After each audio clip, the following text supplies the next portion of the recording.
তাআলা আমাদেরকে ফিতরা সম্পর্কে বলেছেন যে ফিতরা আমাদেরকে দিতে হবে। এখন আমরা জানবো যে ফিতরা আমরা কেন দিব, কিভাবে দিব, কত টাকা দিতে হবে, আর আল্লাহ তাআলা আমাদেরকে কেন ফিতরা দিতে বলতেছেন, এই সবগুলো আজকে আমরা ইনশাআল্লাহ জানবো। তো ফিতরা এটা আমরা কেন দিব, এটা দেওয়ার কারণটা হচ্ছে আপনার আমার নামাজের ভেতরে, ফরজ নামাজের ভেতরে ভুলভ্রান্তি হয় না? ইমাম সাহেব যখন নামাজ পড়ায় অনেক সময় কেরাতে একটু সমস্যা হয়ে যায়, অথবা রুকু সেজদায় সমস্যা হয়ে যায়, ভুল করে উঠে দাঁড়ায় যায়। এই ওয়াজিবগুলো যখন তরক হয়ে যায়, নামাজ শেষ করার পরে বৈঠকে আত্তাহিয়াতু পড়ার পরে তিনি কিন্তু ডান দিকে সালাম ফিরে সাহু সেজদা দেয়, দেয় না? দুইবার আবার সেজদা দেয়, এটাকে বলা হয় সাহু সেজদা। এই সাহু সেজদা দিলে আপনার আমার নামাজের ভিতরে যে ভুল ভ্রান্তিগুলো হয়েছে এই সবগুলো আল্লাহ তাআলা ক্ষমা করে ওই নামাজকে কবুল করে নিবে। অর্থাৎ নামাজে আপনার যে ভুল গেছে এটা আল্লাহ তাআলা ধরবে না যদি আপনি সহজ সেজদা দেন। তো আল্লাহ তাআলা বলেন যে তুমি যে রমজানের রোজা রাখলা, এই রমজানের রোজা রাখার পরে আমরা অনেকের চোখের হেফাজত করতে পারি না, অনেকেই জবানের হেফাজত করতে পারি না, অনেকেই হাতের হেফাজত করতে পারি না, কানের হেফাজত করতে পারি না, শরীরের হেফাজত করতে পারি না। রোজা থাকার পরও আমরা গুনার কাজে লিপ্ত হই কি হই না? জোরে বলেন, হই কি হই না? অনেক গুনার কাজে আমরা রোজা থাকার পরে লিপ্ত হয়ে যাই। তো আপনার নামাজে ভুল গেলে আপনি যে সাহু সেজদা দিলেন, আপনার রোজাতে যে আপনি একটু ত্রুটি করে ফেলাইলেন, রোজা থাকার পরেও আল্লাহ যে হুকুম আহকামগুলো করেছে এইগুলো আপনি মানতে পারলেন না, তো এগুলোর জন্য আপনি কি দিবেন? সাহু সেজদা দিবেন? তো এই রোজাতে আপনি যে ভুল ভ্রান্তিগুলো করেছেন, এই ভুল ভ্রান্তিগুলোর ক্ষমা নেওয়ার জন্য আল্লাহ যেন আপনার আমার রোজাগুলোকে কবুল করে নেয়, এইটার জন্য আপনাকে আমাকে ঈদগাহের আগে ফিতরা আদায় করে তারপর ঈদগাহে যাইতে হবে। বুঝতে পারছেন এখন ক্লিয়ার? নামাজে আমাদের ভুল গেলে যেমন আমরা সেজদা দেই সাহু সেজদা, সেই রকম রোজাতে আমাদের অনেক ভুল ভ্রান্তি হয়ে থাকে, এই ভুল ভ্রান্তিগুলো যেন আল্লাহ তাআলা ক্ষমা করে দেয়, এই কারণেই ফিতরা। বুঝতে পারছেন? এই কারণেই ফিতরা দিতে হবে। এখন ফিতরা কার উপরে ওয়াজিব? আল্লাহর রাসূল সাল্লাল্লাহু আলাইহি ওয়াসাল্লাম বলেন, আপনার বাড়িতে বা আপনার ঘরে বা আপনার শরীরের ভেতরে যদি 7.5 ভরি স্বর্ণ এবং 52.5 তোলা রূপার যদি এই রূপা থাকে, অথবা এই পরিমাণ যদি সম্পদ বা এই পরিমাণ টাকা যদি আপনার ঘরে থাকে, 1 বছর অতিবাহিত হওয়ার কোনো প্রয়োজন নাই। আজকে যদি আপনার কাছে এরকম পরিমাণ টাকা হয়ে যায়, তাহলে আজকে আপনার উপরে ফিতরা ওয়াজিব, ফিতরা দিতে হবে। আপনার 1 বছর অতিবাহিত হওয়ার কোনো প্রয়োজন নাই। 1 বছর অতিবাহিত হওয়ার প্রয়োজন হচ্ছে যাকাতের ক্ষেত্রে। এই যে নেশাব বললাম, 7.5 ভরি স্বর্ণ আর 52.5 তোলা রূপা বা চাঁদি, এ পরিমাণ সম্পদ যদি আপনার কাছে থাকে আর 1 বছর যদি অতিবাহিত হয়ে যায়, ভালো করে বুঝেন, 1 বছর যদি অতিবাহিত হয়ে যায় তাহলে আপনার আমার উপরে যাকাত ওয়াজিব। আর যদি অতিবাহিত না হয় আপনার কাছে থাকে তাহলেই ফিতরা ওয়াজিব। ফিতরা দেওয়ার জন্য 1 বছর অতিবাহিত হওয়ার কোনো প্রয়োজন নাই। তাহলে বুঝতে পারছেন তো যে কার কার উপরে ফিতরা ওয়াজিব। এখন আসুন, আপনার 7.5 ভরি যে বললাম স্বর্ণ বা এ পরিমাণ সম্পদ আপনার কাছে নাই, এই পরিমাণ সম্পদ আপনার কাছে নাই, আপনার স্ত্রীর শরীরের ভেতরে আপনি 3 ভরি স্বর্ণ দিয়ে কিছু বানায় দিছেন, ধরেলেন 3 ভরি দিছেন, আর বাদ বাকি আপনার কাছে 5 লাখ টাকা আছে। এখন আপনি মোট হিসাব করেন যে আপনার যে 5 লাখ টাকা আছে, এই 5 লাখ টাকার সাথে যদি আপনার স্ত্রীর শরীরের যে স্বর্ণ 3 ভরি স্বর্ণ, এই স্বর্ণটাকে একত্রিত করলে যদি 7.5 ভরি স্বর্ণের পরিমাণ টাকা আপনার কাছে হয়, তাহলেই ফিতরা ওয়াজিব। বুঝতে পারছেন? ঘরের সবগুলো মিলেও যদি হয় তারপরেও ফিতরা আপনার উপরে ওয়াজিব, ফিতরা দিতে হবে। এখন ফিতরা আপনার ঘরের ভেতরে 3 জন আছে, 2 জন আছে আপনার ঘরের ভেতরে সদস্য, বা আপনারা পরিবারের ভেতরে 5 জন, তাহলে 5 জনারই ফিতরা দিতে হবে কি না? আপনার ঘরের ভেতরে যদি 5 জন থাকে, প্রত্যেকটা জন প্রতি হিসাব করে আপনাকে ফিতরার টাকা দিতে হবে। বুঝতে পারছেন? এখন ঈদের একদিন আগে আপনার স্ত্রীর যদি সন্তান হয়, ঈদের একদিন আগে যদি আপনার স্ত্রীর সন্তান হয়, অথবা ঈদগাহের মাঠে যাওয়ার আগেই যদি আপনার স্ত্রীর সন্তান হয়, ওই সন্তানেরও ফিতরা দিতে হবে। বুঝতে পারছেন? তাহলে ঘরের ভিতরে যাবতীয় যাই থাকুক না কেন, আপনার ঘরে পরিবারের সদস্য হলেই প্রত্যেকটা জন প্রতি ফিতরা আদায় করে দিতে হবে। এখন আমরা ফিতরা কত টাকা দেব? ইসলামী ফাউন্ডেশন বাংলাদেশ থেকে যেটা ঘোষণা করা হয়, এই ঘোষণা করা হয়েছে সব চাইতে দামি জিনিস দ্বারা যদি আপনি ফিতরা দিতে চান, তাহলে প্রত্যেকটা জন প্রতি 2805 টাকা। কত? 2805 টাকা যদি আপনি সবচাইতে দামি জিনিস দিয়ে ফিতরা দিতে চান। আর যদি নিম্নটা দিয়ে যদি আপনি ফিতরা দিতে চান, অর্থাৎ আটা বা গম এগুলো হিসাবে যদি আমরা ফিতরা দিতে যাই, বা অধিকাংশ আমরা এই হিসাবেই দিয়ে থাকি, তো এই হিসাবে যদি আমরা দেই, বাংলাদেশ থেকে যেটা আমাদেরকে ঘোষণা করে দিয়েছে, প্রত্যেকটা জন প্রতি 110 টাকা। কত? 110 টাকা। এটা বাংলাদেশ ইসলাম ফাউন্ডেশন থেকে ঘোষণা করা হয়ে গেছে যে সর্বনিম্ন যদি আমরা টাকা দেই, তাহলে প্রত্যেকটা জন প্রতি 110 টাকা করে দিতে হবে। এখন আপনার ইচ্ছা হলো যে আমি 110 টাকার বেশি আরো 10 টাকা বাড়ায় দিলাম, 120 টাকা দিলাম, সমস্যা নাই।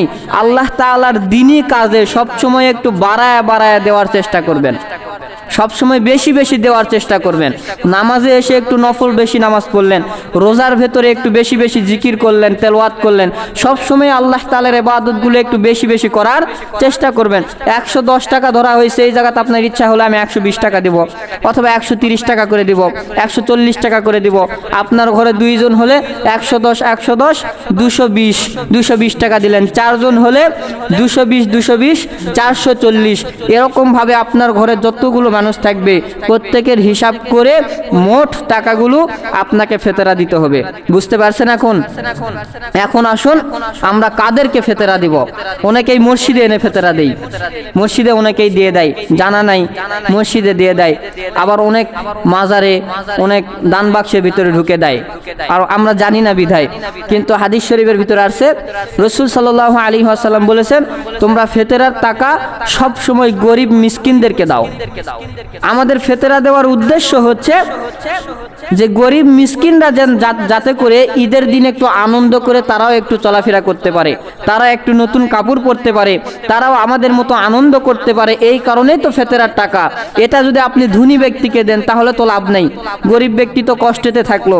এই কারণে ফিতরার টাকা উত্তম হচ্ছে গরিব মিসকিনদেরকে দেওয়া। এর ভিতরে আবার আরেকটা উত্তম হচ্ছে, আপনার আত্মীয় স্বজনের ভিতরে যদি সবচাইতে গরিব থাকে, একেবারে মিসকিন, একেবারে গরিব আপনার আত্মীয় স্বজনের ভিতরে, আপনি ধনী হয়েছেন, আপনার ছোট ভাই অনেক গরিব, তাহলে আপনার ছোট ভাইকেও আপনি ফিতরার টাকা দিতে পারবেন। আমরা অনেকেই চিন্তা করি যে আমি পিতা, আমার ছেলে অনেক গরিব, আমার ছেলেকে মনে হয় ফিতরার টাকা দিলে ফিতরা আদায় হবে না। না, আপনি আপনার ছেলেকেও ফিতরার টাকা দিতে পারবেন যদি আপনার ছেলে অনেক গরিব মিসকিন হয়ে যায়। আল্লাহর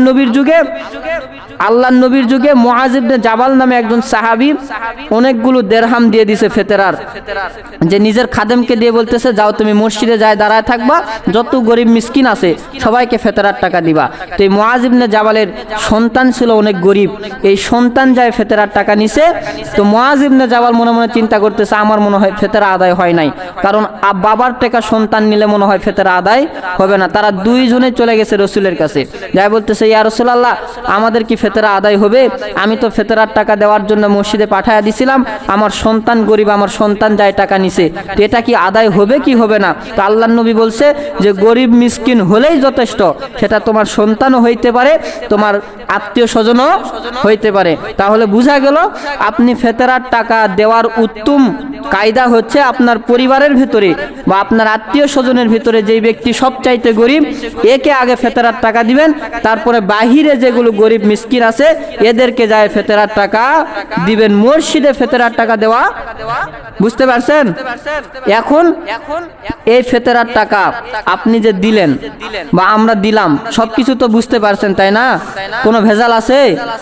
এখন ফিতরার টাকা যদি কেউ আদায় না করে, তার উপরে ফিতরা ওয়াজিব হয়েছে, কিন্তু ফেতেরা সে দেয় নাই, সে ঈদগাহের মসজিদে ঈদগাহে গেছে, যায় নামাজ পড়ছে, আবার বাড়িতে ফিরে আসছে, তারপরও আদায় করে নাই। ও উত্তম টাইমটা আমি বলে দেই, ফেতেরা দেওয়ার উত্তম টাইমটা হচ্ছে আমাদের ঈদের আগে যে চাঁদ ওঠে না, এই চাঁদ ওঠা থেকে শুরু করে একবারে ঈদের নামাজ শুরু হওয়ার আগ পর্যন্ত, বুঝতে পারছেন? এটা হচ্ছে উত্তম টাইম। এখন এর আগেও আপনার ইচ্ছা হলো আপনি দিতে পারবেন, কোনো সমস্যা নাই, কিন্তু উত্তম হচ্ছে এই চাঁদ ওঠার পর থেকে ঈদগাহ ময়দানে যাওয়ার আগ পর্যন্ত। এখন যাদের উপরে ফেতেরা ওয়াজিব হয়েছে, এরা ফেতেরা দেয় নাই, তো তাদের শাস্তি কি রকম হবে? বুখারী শরীফের ভেতরে হাদিস, আল্লাহর নবী রাসূলুল্লাহ সাল্লাল্লাহু আলাইহি ওয়াসাল্লাম বলেন, যাদের উপরে যাকাত ওয়াজিব, ফেতেরা ওয়াজিব হয়ে গেছে, তারপরও তারা ফেতেরা আদায় করে নাই, এদের শাস্তি হচ্ছে আল্লাহ তাআলা বলেন কিয়ামতের ময়দানে এদেরকে আল্লাহ তাআলা উল্টো করে ঝুলিয়ে এদের শরীরগুলো থেকে এরকম ভাবে চিরে চিরে চিরে চিরে যে রক্তগুলো আছে, এই সমস্ত রক্তগুলোকে বাহির করে নেবে। এইটা হচ্ছে 1 নম্বর শাস্তি। 2 নম্বর শাস্তি হচ্ছে এর যে সম্পদ আছে, এই সম্পদগুলো বিশাল আকারের একটা সাপ হয়ে যাবে, একটা বিষাক্ত সাপ হয়ে যাবে। আপনার উপরে 70,000 টাকা ধরেলেন ফেতেরা বা যাকাত ওয়াজিব হয়েছে, আপনি 40,000 দিছেন, আপনি ভাবতেছেন 70,000 টাকা দিতে হবে, এর অর্ধেক দেই, বা 30,000 দিছেন বা 20,000 দিছেন, বাদ বাকি যে 40,000 বা 30,000 বাকি রাখছেন, এই 40,000 30,000 বিষাক্ত সাপ হয়ে আপনার গলার ভেতরে বেঁধে দেওয়া হবে।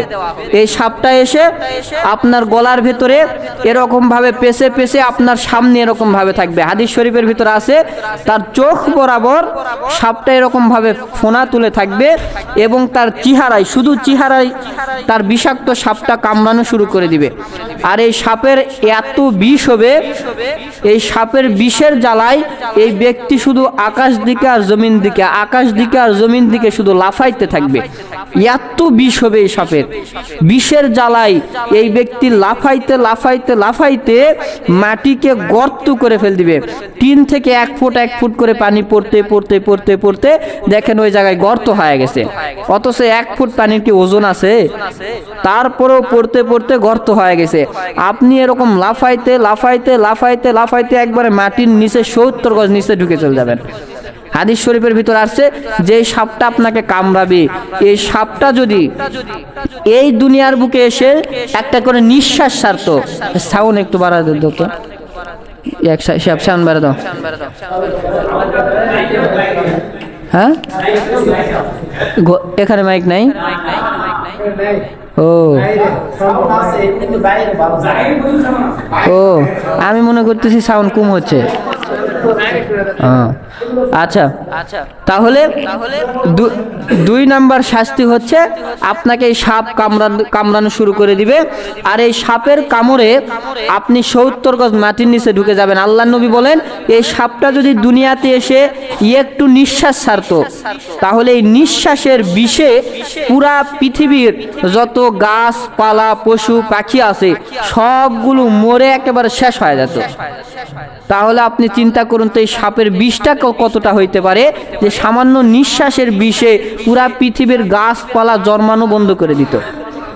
তাহলে এই সাপ যারা ফেতরা দিবে না, যাকাত আদায় করবে না, এদের মাথার উপরে এসে কামড়ানো শুরু করে দিবে। 2 নাম্বার শাস্তি। 3 নাম্বার শাস্তি হচ্ছে যারা ফেতরার টাকা আদায় না করেই নামাজ আদায় করবে, আল্লাহ তাআলা বলেন এদের নামাজ আমি আল্লাহর দরবারে কবুল হবে। এখন চিন্তা করুন, সারা মাস রমজানের রোজা থাকলেন, সারা মাস সিয়াম সাধনা করার পরে আপনি ঈদগাহের ময়দানে খুশি খুশি নামাজ আদায় করলেন, এই নামাজটা যদি আল্লাহ তাআলা কবুল না করে, তাহলে আপনার জিন্দেগিতে রোজা থাকার কোনো দাম থাকলো? কোনো দাম থাকলো না। আল্লাহর নবী বলেন যে ঈদের দিন আমার বান্দাদেরকে, আমার উম্মতদেরকে আল্লাহ তাআলা ঈদগাহের ময়দানে যাওয়ার আগে এই সারা মাস যে রোজা থাকলো, এই রোজার যে ফজিলত আছে, এই রোজার যে সওয়াব আছে, আমি আল্লাহ তাআলা প্রত্যেকটা বান্দার উপরে এই সওয়াবগুলো দিতে থাকি। সুবহানাল্লাহ। এখন যারা ফেতরা আদায় না করেই মসজিদে যাবে, এরা কখনো সওয়াব পাবে? আর আমি তো আগেই আপনাদেরকে বলেছি যে রমজানের রোজার ফজিলত কোনো কোরআনে কোনো হাদিসে বর্ণনা করা নাই। আল্লাহ তাআলা সব জায়গায় বলেছে, প্রত্যেকটা জিনিসের সওয়াবের কথা আমি বলে দিলাম, কিন্তু রমজানের সওয়াবের কথা আমি আল্লাহ তাআলা বলবো না। কারণ এইটা হচ্ছে সিয়াম সাধনা। আমার বান্দারা আমি আল্লাহ তাআলাকে ভয় করে রোজা থাকে। কারণ আপনি রোজা যদি না থাকেন আপনাকে কেউ মারধর করবে না। আপনি জবান থেকে যতক্ষণ পর্যন্ত উচ্চারণ করেন নাই যে আমি আজকে রোজা নাই, ততক্ষণ পর্যন্ত আমার 14 গোষ্ঠীরও বোঝার উপায় নাই যে আপনি রোজা আছেন না নাই। ঠিক কি না? বুঝতে পারবো আমরা? আমি যদি রোজা আজকে না থাকি আপনারা সকলেই মিলে বুঝতে পারবেন, কিন্তু আমি জবান দ্বারা যদি বলি আমি রোজা নাই, তাহলে বোঝার কোনো সমস্যা আছে? নাই। তো আল্লাহ তাআলা বলে বান্দারা তো একমাত্র আমি আল্লাহর ভয়ে রোজা থাকে। কারণ দুনিয়ার মানুষ তো কেউ কিছু বলবে না। আর আপনি গোপনে রোজা নাও থাকতে পারেন, কিন্তু বোঝা গেল আমরা রোজা আছি, অন্তরে আল্লাহর ভয় আছে বিধায় রোজা আছি, দুনিয়ার কারো ভয় নাই। তাহলে আল্লাহর ভয়ে আপনি আমি রোজা আছি। ওই আল্লাহ তাআলা বলে বান্দা তোমরা আমি আল্লাহর ভয়ে রোজা থাকবা, আমি আল্লাহ তাআলা তোমাদের উপরে খুশি হয়ে আমি আল্লাহ তাআলা নিজে জিম্মা নিয়ে তোমাকে একটা পুরস্কার দান করব।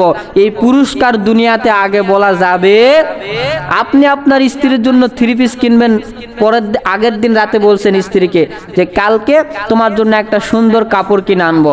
স্ত্রী তো মনে মনে ভাবতেছে যে আপনি পরের দিন একটা কাপড় কিনে আনবেন।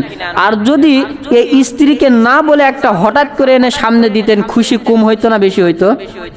বেশি হইতো না? হঠাৎ করে দিছেন, আপনার স্ত্রী খুশি হয়ে যায়, তো আমার স্বামী হঠাৎ করে আমার জন্য এত সুন্দর জিনিস আনছে। তো আল্লাহ তাআলা বলে তোমার স্ত্রীর জন্য তুমি যেরকম হঠাৎ করে নিয়ে যাও, প্রেমিকার জন্য যেরকম হঠাৎ করে একটা গিফট দাও, আমি আল্লাহ তাআলা এই পুরস্কারের কথা আগে তোমাদেরকে বলবো না। আমি কিয়ামতের ময়দানে এমন একটা পুরস্কার দিব, তোমরা পুরস্কার পায়ে খুশি হয়ে যাবা। সুবহানাল্লাহ বলেন। তাহলে আল্লাহ তাআলার পুরস্কারটা কি রকম হইতে পারে আপনি একবার চিন্তা করুন তো। আল্লাহর পুরস্কার কি খারাপ হইতে পারে? তাহলে ওই আল্লাহর যদি আপনি আমি পুরস্কার নিতে যাই, তাহলে আপনাকে আমাকে রোজা থাকার পাশাপাশি সকল গুনাহ থেকে বেঁচে থেকে মসজিদে মানে ঈদগাহের মাঠে যাওয়ার আগে আপনাকে আমাকে ফেতরার টাকাগুলো আদায় করে এরপরে মসজিদে যাইতে হবে। বুঝতে পারছেন? এই সকলে বুঝতে পারছেন? আপনারা অনেকেই পড়ে আসছেন, প্রত্যেকের জন প্রতি 110 টাকা করে, কত?